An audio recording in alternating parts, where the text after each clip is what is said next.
তোমার পাশে বসলে মনটা হঠাৎ শান্ত হয়ে যায়। কেন জানো? কারণ আল্লাহ আমাদের একে অপরের হৃদয়ের প্রশান্তি বানিয়েছেন।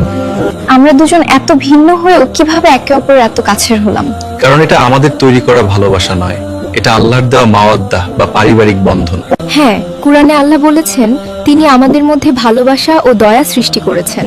এই ভালোবাসা না থাকলে জগৎ সংসার টিকে থাকতো না। এই ভালোবাসা শব্দে বোঝানো যায় না, হ্যাঁ। এটা ছোঁয়াতেও নয়, এটা আল্লাহর সৃষ্টি, অদ্ভুত অনুভূতি। হ্যাঁ, আল্লাহই আমাদের একে অপরের জন্য সৃষ্টি করেছেন।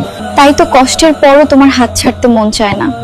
কারণ এই ভালোবাসা হালাল, আর হালাল ভালোবাসার পাহারাদার আল্লাহ নিজেই।